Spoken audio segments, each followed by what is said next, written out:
안녕하세요. 차원기자의 통크쇼 MC 차원입니다. 첫 순서 오늘의 브리핑입니다.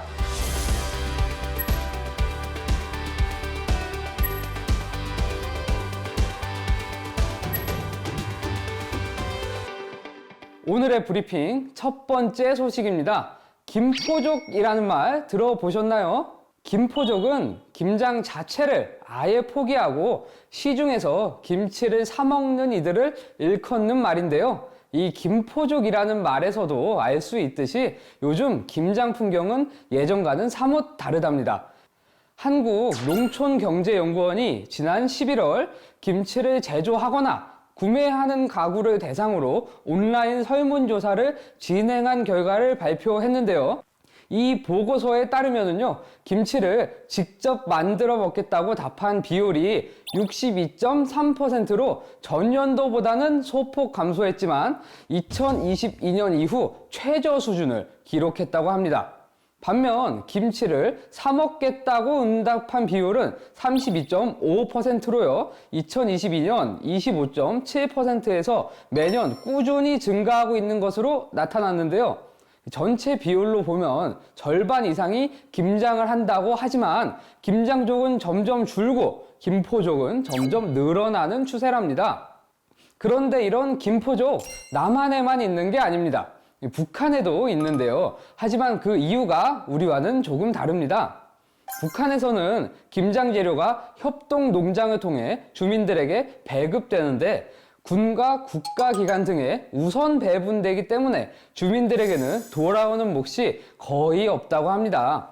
게다가 김장 재료들의 시장 가격까지 오르면서 지방의 대다수 주민들은 장바당을 통한 구입도 어려워 어쩔 수 없이 김장을 포기하게 되는 상황이라고 하는데요. 평양은 사정이 또 다릅니다. 공장 김치, 그러니까 공장에서 생산된 포장 김치가 밥상에 오르는 일이 북한에서도 더 이상 낯선 풍경이 아니라는데요. 그 김치가 평양 시민들에게 우선 보급된답니다. 이 사정은 다르지만 남북한 모두 달라지고 있는 김장 풍경, 언젠가 서로의 김치를 맛볼 수 있는 날이 오기를 바라봅니다. 다음 소식입니다. 통일이 돼서 북한을 자유롭게 여행할 수 있다면 저는 여기를 꼭 한번 가보고 싶은데요. 물론 남한에서도 즐길 수 있긴 하지만 이곳이 북한에는 남한의 3배나 많은 60곳이 있다고 합니다. 바로 온천인데요. 먼저 소개해드릴 곳은 북한에서 가장 큰 온천인 평남 온천입니다. 이 평남 온천은 규모가 커서 용강군과 강서군 일부를 합쳐서 온천군으로 행정구역을 개편했을 정도인데요. 서해와 접해 있는 덕에 특이하게 염분 온천이 형성돼 있답니다. 염분 온천은 고혈압과 신경통에 효과적이라고 알려져 많은 사람들이 찾는다고 합니다. 북한의 유명한 온천 중에는 모래온천이라고 불리는 경성온천도 있습니다. 이곳은 온천수가 두꺼운 모래층을 뚫고 나와 이 모래로 찜질을 하면 좋은 효과가 있다고 해서 유명해졌는데요. 외국인 관광객이 방문할 수 있는 온천 관광 지구이기도 합니다. 해외 관광객 유치를 위해 육성한 온천 중에는 양덕 온천이 최근 핫하게 떠오르는 샛별입니다. 양덕 온천은 2020년 1월에 개장을 했지만 코로나 영향으로 영업이 중단됐다가 재개장을 했는데요. 스키장과 승마장을 비롯해 최첨단 시설을 갖추고 있답니다. 온천하면 화산 활동이나 지진이 있었던 곳에서 주로 발견되는 만큼 백두산 주변도 빼놓을 수 없겠죠. 백두산 주변에는 한겨울에도 뜨거운 물을 뿜어내는 백두온천과 백암온천, 락원온천이 있다고 합니다. 북한에서 온천은 치료나 요양의 성격이 강한데요. 북한 일반 주민들이 찾아가기엔 접근성이 좋지 않기 때문에 온천을 간다고 하면 병의 치료를 위해서인 경우가 많다고 합니다. 이 외에도 정말 많은 온천들이 있다는데요. 여러분은 어떤 온천에 가보고 싶으신가요? 오늘의 브리핑 마지막은 북한 배경 학생들의 이야기입니다. 북한 배경 학생이란 군사분계선 이북 지역에서 태어난 학생, 부모 중 1명 이상이 북한 이탈 주민으로 중국 등 제3국에서 출생한 학생, 그리고 국내에서 출생했지만 부모 중 한 명 이상이 북한 이탈 주민인 학생을 말합니다. 얼마 전 이 친구들 모두 남한의 학교에 잘 적응하고 있는지 살펴본 통계 조사가 나왔는데요. 북한 배경 학생들이 학업을 중단하는 비율이 2.2%로 같은 해 전국 초중고 학생 학업 중단율보다 2배 높은 수준인 것으로 나타났습니다. 전문가들은 문화와 교육 과정의 차이 등으로 인한 학업 부적응, 탈붕으로 인한 학업 공백, 심리 정서적 트라우마를 원인으로 꼽았습니다. 교육당국이 멘토링, 심리상담, 직업교육 등 다양한 프로그램으로 북한 배경 학생들을 지원하고 위기에 처한 학생의 문제에 대해 종합적인 해결 방법을 모색하는 긴급교육지원팀인 도둠지원팀도 운영하고 있지만 이러한 교육 지원의 실효성을 높이기 위해서는 남북 학생들이 자연스럽게 어우러질 수 있는 활동을 늘려야 한다는 목소리도 높습니다. 제도적 장치와 개선도 중요하겠지만 한반도의 미래를 함께 이끌어갈 아이들을 위해 우리 모두 관심을 기울여야 하겠습니다. 오늘의 브리핑 여기까지입니다.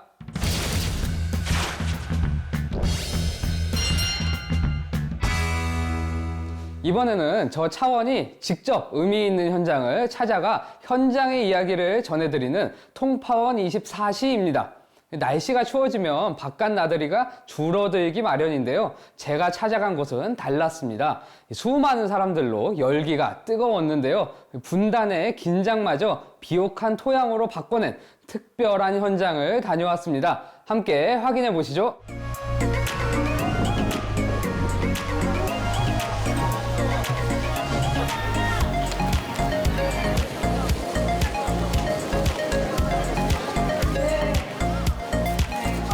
축제 즐기고 있는데요. 콩이 있습니다. 콩이 있어서 직접 한번 말을 걸어보도록 하겠습니다. 안녕하세요. 예, 저희 방송에서 나왔는데 잠깐 출연해 주실 수 있나요?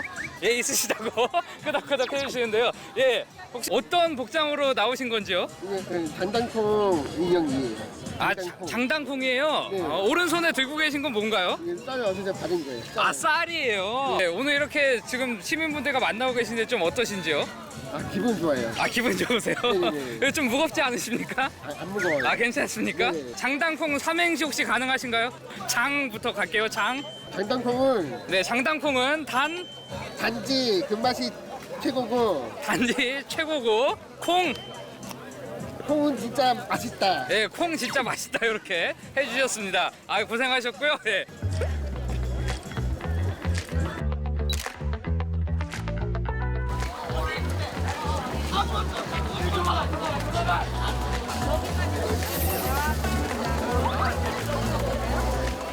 네, 장단콩 축제장에 왔으면 당연히 콩을 봐야 될 겁니다. 그래서 콩을 판매하고 있는 이곳 판매장으로 왔는데요. 이곳이 살콩입니다. 알콩, 달콩, 살콩 이런 것 중에 살콩인데요. 콩을 직접 훨씬 싼 가격에 살 수 있다고 하니까 직접 가서 한번 보도록 하겠습니다. 네, 한 박스로. 콩 지는 콩되게잖아. 반말? 지역이 있어요. 장남면이라고 민통선 안에 거기 옛날에 그 진상을 많이 하셨대요. 그쪽에서 나오는 콩이 품질이 좋아서 브랜드화가 된 거예요. 파주의 그 장난콩 같은 경우에는 타 지역 콩하고 그 시험을 해보면 그 좋은 성분들이 최고 4배까지도 많이 나와요. 그래서 파주 콩이 유명하고 또 사람들이 파주 콩 하면 알아주는 거예요.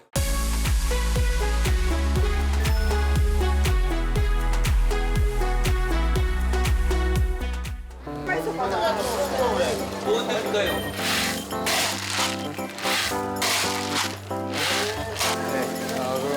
네, 아이고, 꽤 무겁네요. 네, 아이고, 고맙습니다.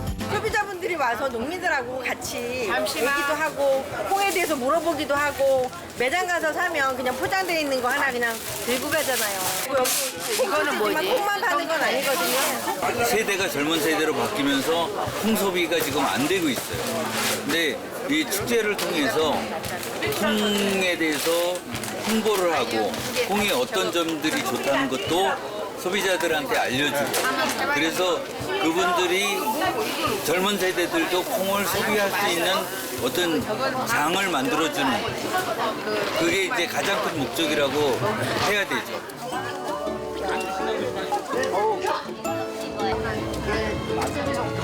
맛있게 드세요.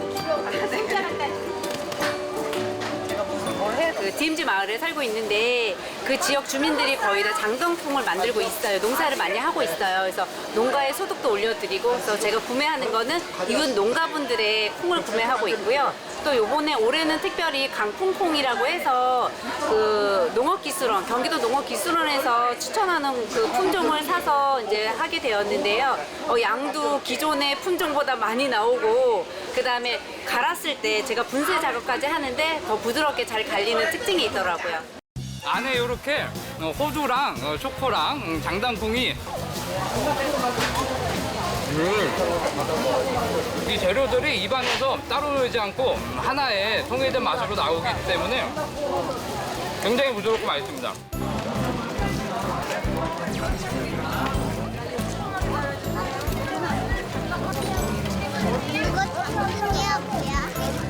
새로워요. 이게 내가 해마다 여기를 오는데 오늘 처음으로 이게 시행이 된 거예요. 이게 구워 먹는 거. 전에는 이런 거 없었거든요. 콩도 처음 구워보는데 아이에게도 좋고 저희에게도 좋은 행사인 것 같습니다. 아이도 좀 이 기회로 더 많이 먹게 되지 않을까 생각을 합니다. 콩 구운 건 솔직히 처음이에요. 처음인데 뭐 체험하니까 좋네요. 저도 지금 이제 70이 가까운데 제 나이 때는 없고 저희 아버님 때는 그렇게 많았었어요. DMZ에 대한 어떤 추억이나 그런 게 좀 있으신가요? 생각이나. 여기 근방에 가까우면 또 저 북한하고 또 가깝고 그래가지고 임지가 올 때마다 여기는 간혹가다 한 번씩 들려요. 빨리 그 남북통일이 됐으면 좋겠어요. 서로 남과 북이 그런 화해 국면에서 적대적이 아니고 평화로운 그런 데서 서로 왕래도 했으면 좋겠습니다. 네.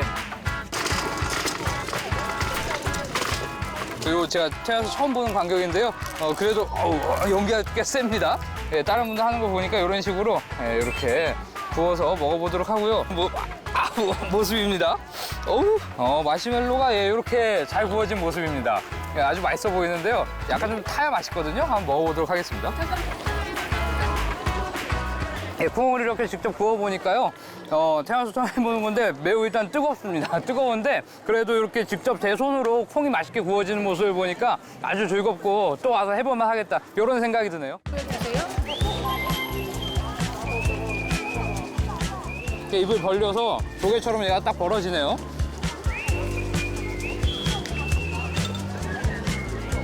직접 불에 구워 먹으니까요. 콩에서 불맛이 제대로 납니다. 직화구이가 이런 맛이구나 싶은 아주 달고 고소한 콩의 맛이 제대로 느껴집니다.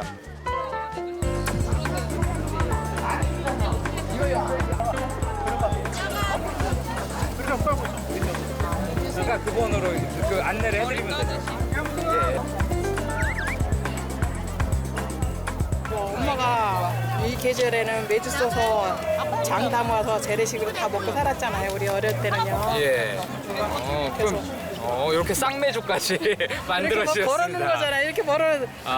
이렇게 이렇게 펄뜨게 이렇게 걸어놓잖아요. 막대기 이렇게 세워놨으면은. 딸하고 이제 사위하고 손주한테 할머니가 이렇게 엄마가 이렇게 만들었다 해가지고 이제 얘기하고 일단은 제가 이제 좀 보관 좀 하고 장식으로도 좀 해놓을 생각입니다. 아버님이 이북분이시기 때문에 여기 오면은 조금 이렇게 생각이 새록새록 느껴지는 게 많더라고요. 이제 아버지가 이제 돌아가셔서 이제 안 계시니까 이제 친정 아버지 보고 싶고 그리우면 제가 여기 임진강 여기를 자주 찾아가지고 아버지를 많이 생각하고 떠오르고 제가 좀 더 잘해드렸으면 좋았을 걸 그런 부분이 좀 많이 느껴져요.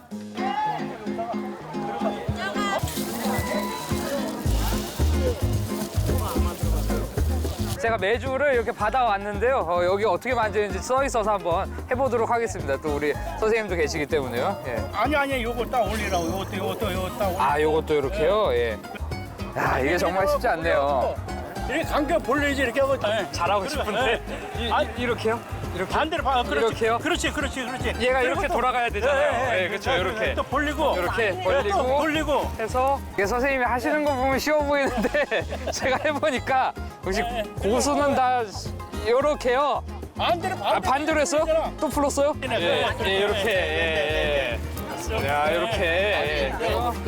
드디어 제가 열심히 까서 비록 좀 엉성하긴 하지만 그래도 성공을 했습니다. 네, 이렇게 멋진 메주를 직접 만들었습니다. 12시 점심시간이 됐습니다. 무척 배가 고프기 때문에 점심을 먹으러 왔는데요. 이곳에서 순두부 백반, 두부 부침 등 콩을 이용한, 파주 장당 콩을 이용한 두부 요리들 많이 팔고 있다고 하니까요. 직접 가서 먹어보도록 하겠습니다.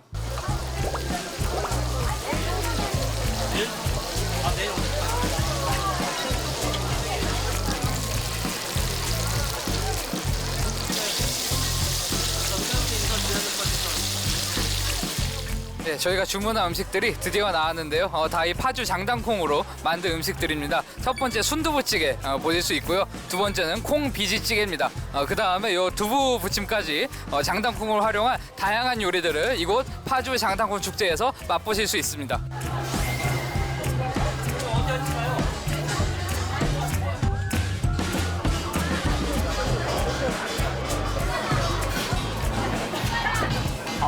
파주에서 먹는 게 다르긴 다르네요. 제가 사실 그렇게 좋아하는 메뉴들은 아니거든요. 근데 요거 하나 있으면 밥 한 공기 그냥 먹겠다 싶을 정도로 상당히 맛있습니다. 맛있고요.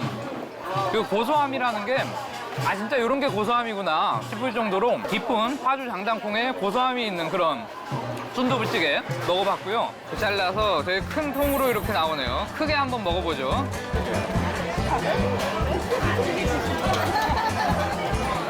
그러니까 우리가 고기를 먹으면 안에서 육즙이 나온다고 하잖아요. 근데 두부에서도 그런 게 나올 수 있구나 라는 게 느껴질 정도로 상당히 깊은 맛을 가지고 있는 그런 두부입니다. 그래서 직접 바로 이렇게 구워서 주시니까요. 한번 꼭 와서 두부부침 먹어보시면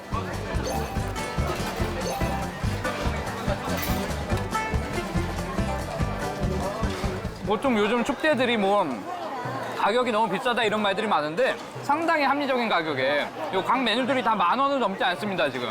그래서 그렇게 드실 수 있기 때문에 파주 장당콩 축제 매년 하니까요. 매년 이맘때쯤 하니까 꼭 한번 방문해 보시기 바라겠습니다.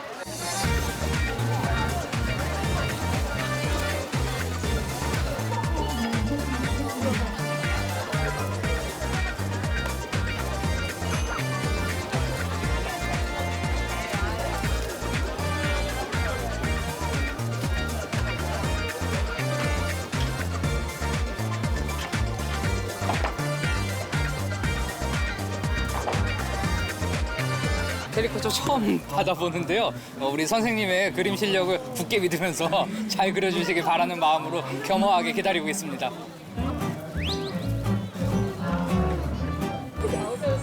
벌써 나왔어요? 너무 잘 그려주셨어요. 제가 이렇게 잘 그려주실 거라고는 예상을 못했는데 파주 장당콩 축제에 오니까 이런 멋진 캐리커처도 하나 받을 수 있었습니다. 우리 선생님께서 잘 그려주셨고요. 제 집에서 제 방에 잘 보관하도록 하겠습니다. 선생님 고맙습니다. 되게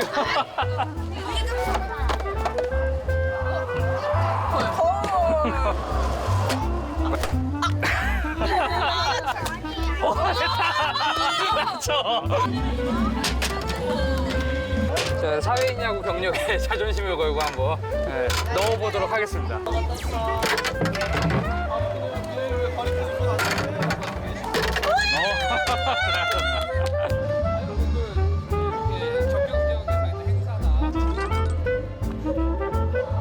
나이가 많으니까 아무래도 어렸을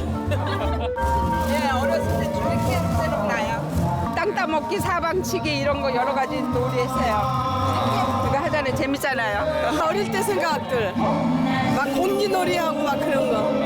한국 오면은 막 그런 게 그리워서. 통일이 돼서 북한 시민들과도 이런 놀이를 함께 하시기를 바라신다거나 그런 거 있어요? 예. 저 빨리 통일됐으면 좋겠어요. 통일돼서 저 북한에도 불쌍하게 저 죽어가는 사람들 빨리 자유 좀 찾아줘야지.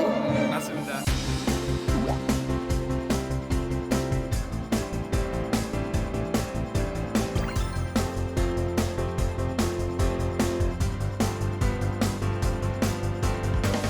오늘 우리는 파주의 장당풍과 강화 인삼 그리고 임진강에서 나온 여러 맛있는 음식들, 전통 체험까지 많은 것들을 즐겼습니다. 아직 체험하지 못한 게 있습니다. 임진강 위에서 나오는 바로 그 쌀을 아직 먹어보지 못한 것인데요. 하루빨리 통일이 돼서 맛있는 임진강 쌀도 여기 계신 분들 또 그리고 북한에 있는 우리 시민들과도 함께 즐길 수 있는 그런 날이 오기를 바라면서 여기서 마무리하도록 하겠습니다. 고맙습니다.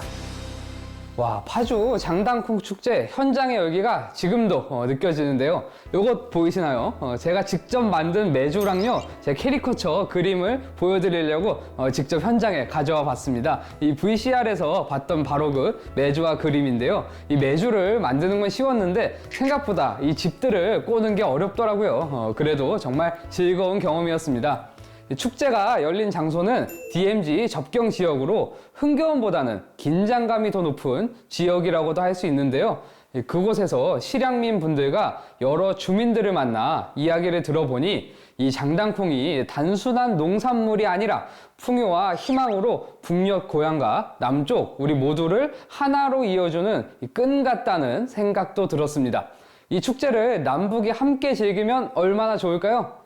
파주 장당콩 축제는요, 매년 열린다고 하니까 내년에 가족들과 함께 나들이 가보시는 것도 좋을 것 같고요. 더불어 하루빨리 남과 북이 함께 이곳에서 장당콩을 심고 가꾸면서 풍요로운 결실을 맺는 날이 왔으면 하는 바람입니다.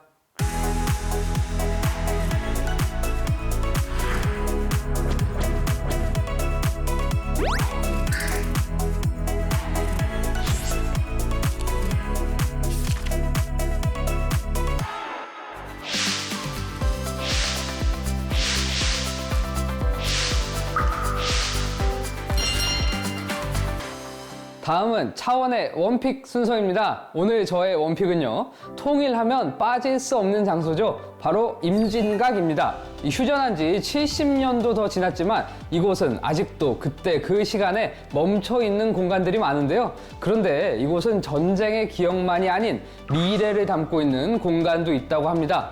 멈춰버린 시간과 흘러가는 시간이 공존하는 임진각, 바로 그 시간 속으로 함께 가보시겠습니다.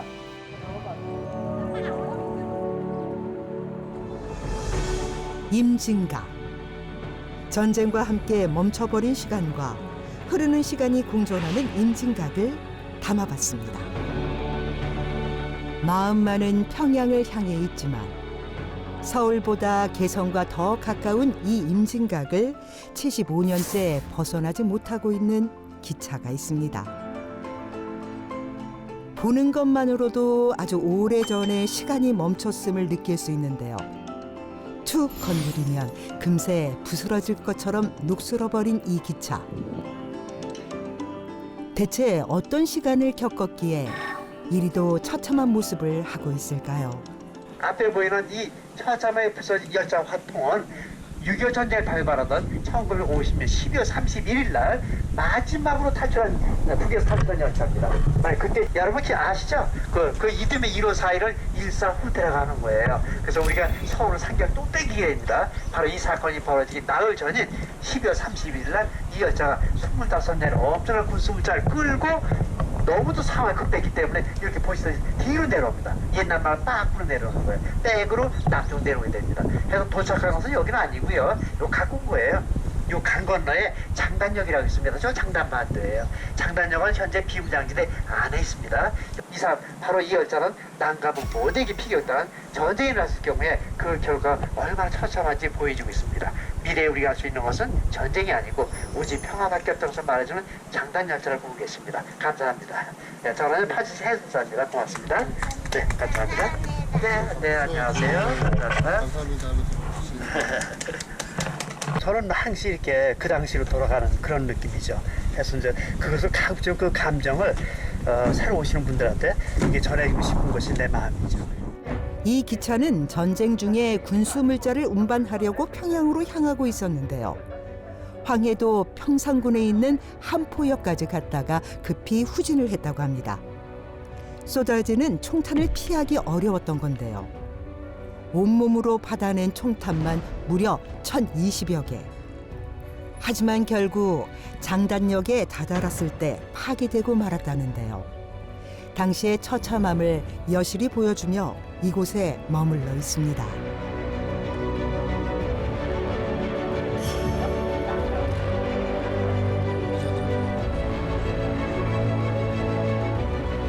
이 열차의 그 구멍을 보면서 그 과거의 역사를 보게 되는 현장인 것 같고요. 참 우리의 선진들은 이 참 그 어려운 그 과정, 우리는 지금 현재 광복을 80주년을 맞았고 6.25는 75년이라는 세월을 두고 아직도 남과 북이 이렇게 갈라져 있는 상태를 이 역사를 통해서 보는 게 마음적으로 참 무거운 마음을 가집니다. 많은 이들이 이 흔적을 보고 더 간절히 평화를 염원하는 듯합니다. 이 기차의 시간이 흐르기 시작하면 이곳 임진을 떠나 지금은 갈 수 없는 장단을 지나 북에 있는 개성까지도 단숨에 갈 수 있는데요.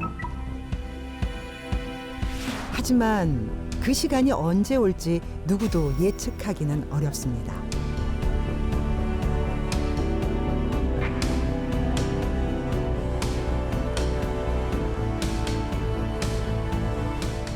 그래도 뜻밖의 희망은 언제나 찾아올 수 있습니다. 이 굳건하고 단단해 보이는 뽕나무가 그 상징인데요.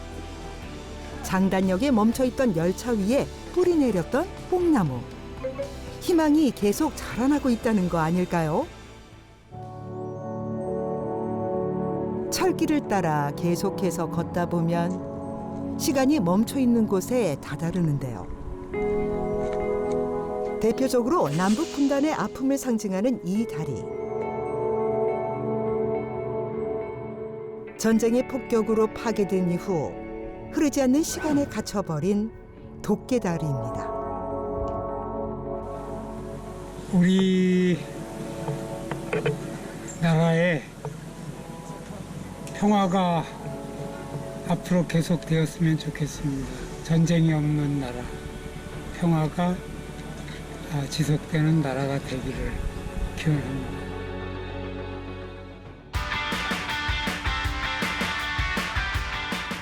이곳은 앞으로의 시간을 보여주는 공간인데요. 와, 다른 세계에 들어온 것만 같은 이곳. 어디서부터 구경해야 할지 모를 정도로 장관이 펼쳐져 있는데요. 이리 봐도 저리 봐도 볼거리 가득. 분명 영상이지만 마치 숲속에 들어온 듯한 기분이 들 만큼 생동감이 넘칩니다. 대체 이곳은 어떤 곳일까요? 저희가 실제로 가볼 수 없는 이런 과거의 여행을 통해서 전쟁의 이런 참사나 또는 DMZ 안에 있는 동물들을 실제로 눈으로 볼 수 있는 체험을 통해서 아이들이 실감나게 DMZ가 어떤 공간이구나 이런 것을 알 수 있도록 운영되고 있습니다. 사람의 발길이 닿지 않는 청정구역 DMZ. 직접 갈 수는 없지만 이렇게 생생하게 그곳을 경험할 수 있도록 현대기술을 동원한 거죠.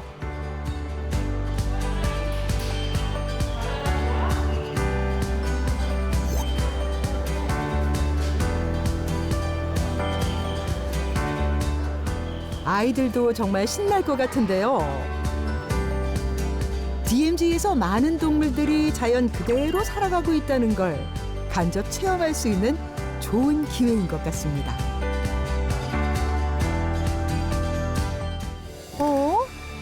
이곳엔 그림 같은 동물들이 돌아다니는데요. 뭐 하는 곳일까요? 옆에서 아이들이 동물 그림에 열심히 색칠을 하고 있는데요. 꼬물꼬물 작은 손으로 색칠한 그림이 스캔되면 와, 이렇게 화면에 색칠한 동물 그림이 등장합니다.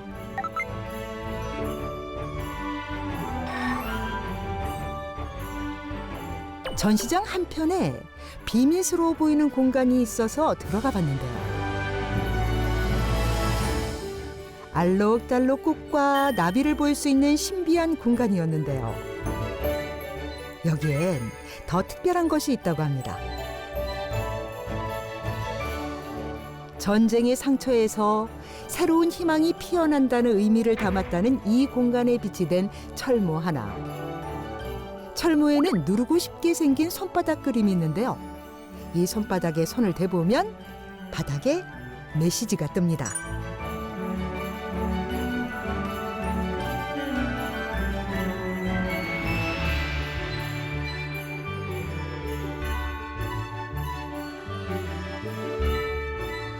뭔가 우리나라를 더 사랑하고 아끼자라는 마음이 들었습니다. 이곳엔 이런 대형 스크린 전시관만 있는 게 아닙니다. 마치 미래의 시공간에 들어온 듯한 이곳. 드론을 탄 듯한 기분을 느낄 수 있는 공간입니다. VR 기계를 쓰고 이 기구를 타면 우리가 가보지 못하는 공간에 직접 들어가 날아다니는 것만 같은 기분이 든다고 합니다. DMZ 판문점 갔다 왔어요. 재미있었어요. 전쟁이 다시 일어나지 않도록 약간 통일에 기여를 하고 싶다는 생각이 들었어요. 단순한 체험만 하는 것이 아니라 아이들이 더 평화로운 세상을 꿈꿀 수 있도록 도움을 주기도 하는데요.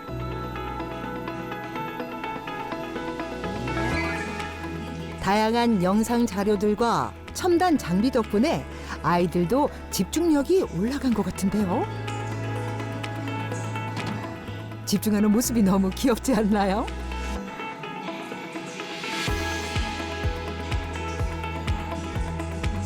퀴즈 시간도 있는데요. 시청자 여러분도 한번 맞춰보세요.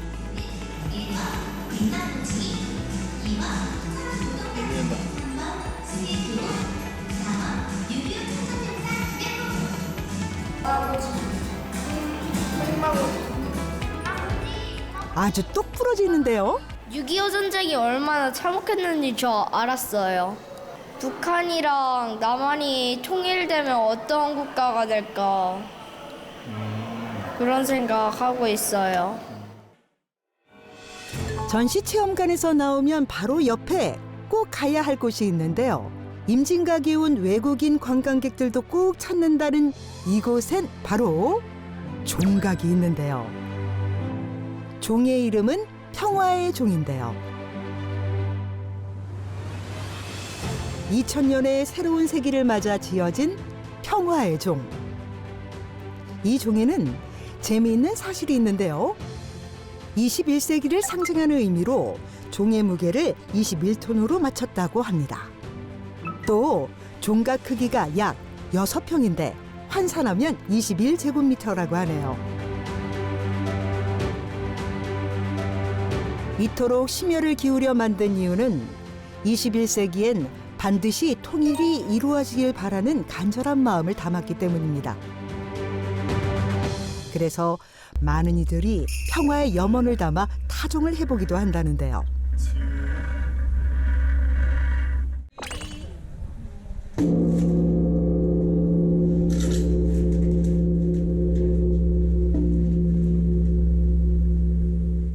The vibration goes all through your body. It feels wonderful. It just makes you happy all through your body when you just feel it from your fingers all through your lungs and your heart, and it's happy.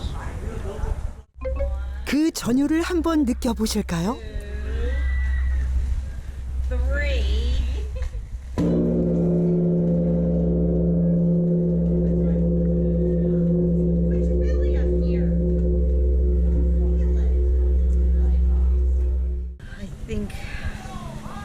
So many years of fighting, so many years of sadness, so many years people want peace, people want let's be together again and not separated.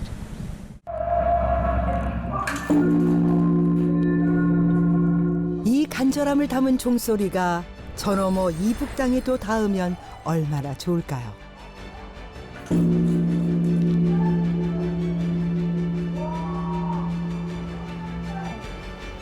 이러한 종소리가 멀리 계신 가족분들에게 좀 닿았으면 하는 바람이 있지 않을까 싶은 것 같아요.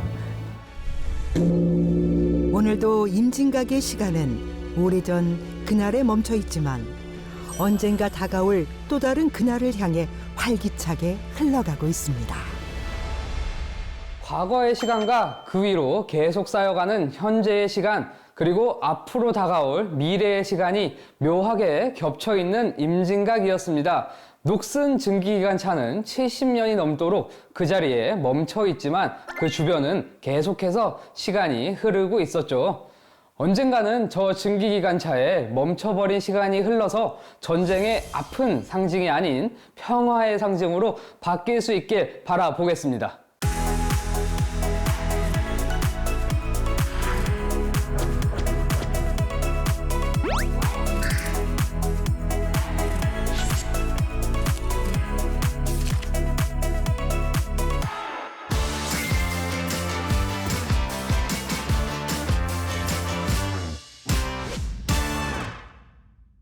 이번 순서는 한반도 집중 탐구입니다. 지난 시간에는 김대중 대통령이 구상했던 3단계 통일론에 대해 알아봤는데요. 계획은 훌륭했으나 썸만 타다 끝난 관계로 남게 된 3단계 통일론. 그렇다면 여기서 한 가지 의문을 가질 수도 있을 것 같아요. 이 3단계 통일론, 훌륭한 계획이라면 지금은 안 될까? 초기 단계만 50년 전에 나온 이론인데 현대에도 적용이 가능할까? 그래서 준비했습니다. 3단계 통일론 2025년 버전. 과연 가능한 일인지 한반도 집중 탐구에서 속 시원히 풀어보겠습니다. 사실 지금의 남북 상황만 놓고 보면 가능하다 이렇게 이야기하기 쉬운 상황 아닙니다. 어려운 상황이고요. 단도직입적으로 불가능에 가깝다고 이야기할 수도 있습니다. 이 김대중 대통령이 3단계 통일론을 제시했던 당시 남북 분위기는 지금보다 훨씬 부드러웠죠. 남북 정상회담도 있었고요. 금강산 강강도 98년부터 있었죠. 개성공단도 돌아갔었고요. 민간 교류도 지금보다 훨씬 자연스럽게 이루어지던 때였습니다. 그러니까 우리 썸 타고 있나 보다 이렇게 느낄 수도 있는 상황이었다는 거죠. 서로 연락도 되고요. 식사도 하고 뭐 약속도 잡고 이러면 정말 우리 잘 될 수도 있지 않을까? 이런 생각이 드는 것처럼 통일할 수도 있지 않을까? 이런 생각이 들던 때였습니다. 하지만 지금은 그렇지 않죠. 정말 흔히 말하는 썸 붕괴가 일어나는 상황입니다. 북한은 여러 차례 미사일을 계속 발사하고 있고요. 남한도 경계를 강화하고 대화 채널은 사실상 끊어진 그런 상황입니다. 그뿐이 아니라요. 이 국제사회에서도 북한에 대한 불확실성이 굉장히 커진 상황입니다. 이 정상간 만나도 북한에 대해서 좀 걱정스러운 그런 이야기들을 하고요. 우리 썸 타던 사이에서도 누가 만나서 쟤 좀 이상한 애 아니야 하면 또 흔들리기도 하고 하잖아요. 그리고 서로가 서로를 좀 믿을 수 없는 그런 상황이 지금 돼 버렸는데요. 이런 현실에서 누가 그때 그 시절에 3단계 통일론이 가능한지 물어보면 누구라도 고개를 갸웃하게 될 수밖에 없습니다. 그렇다고 통일을 안 할 것이냐, 이제 포기해야 되느냐, 그럴 수 없다는 말이죠. 지금은 불가능해 보여도 앞으로도 계속 불가능할까? 이 질문에 누구도 쉽게 답하지 못할 겁니다. 또 상황이라는 건 언제나 변할 수 있는 거니까요.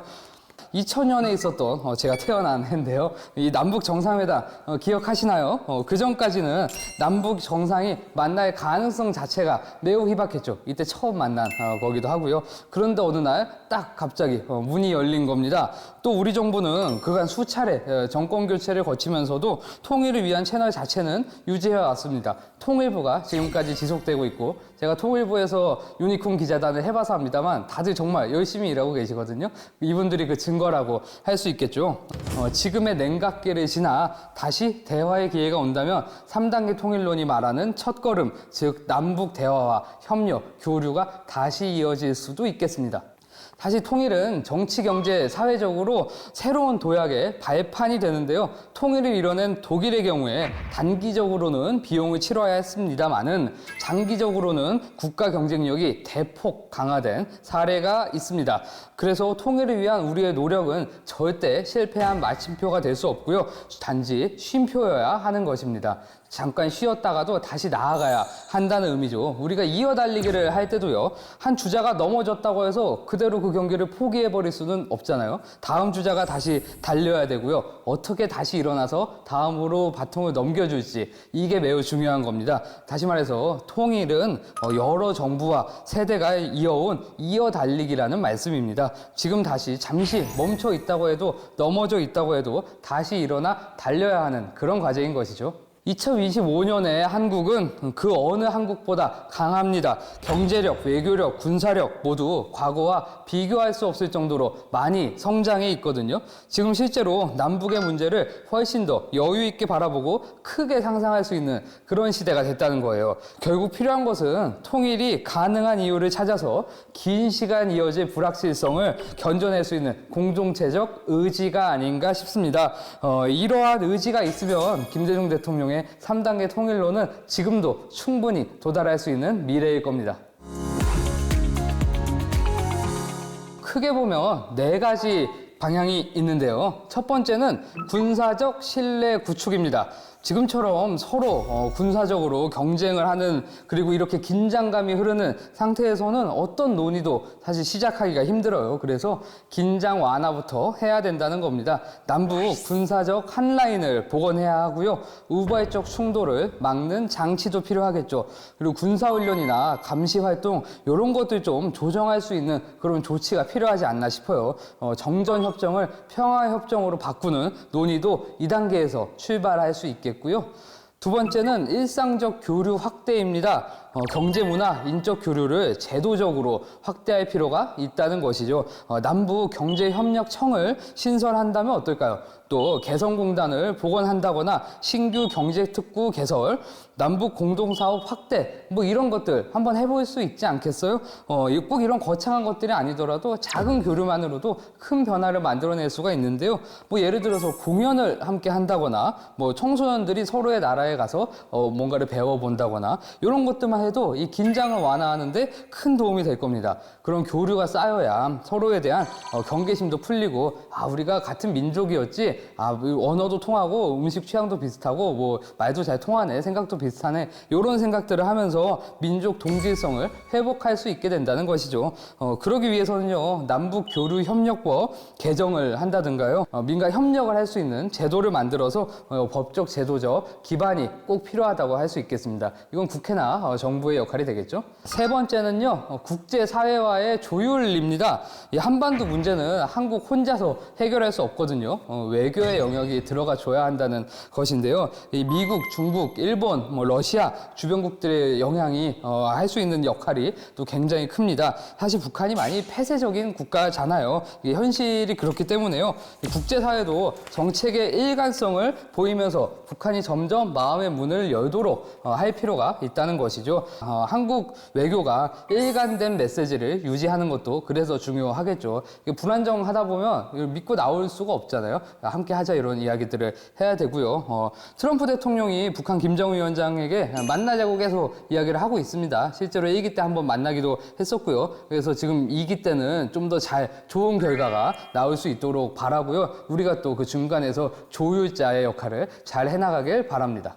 자, 마지막 4번째, 가장 중요한 문제라고 할 수도 있어요. 이게 돼야 나머지 3가지 노력들도 다 함께 의미를 가질 수 있는데요. 바로 북한의 태도가 좀 바뀌어야 됩니다.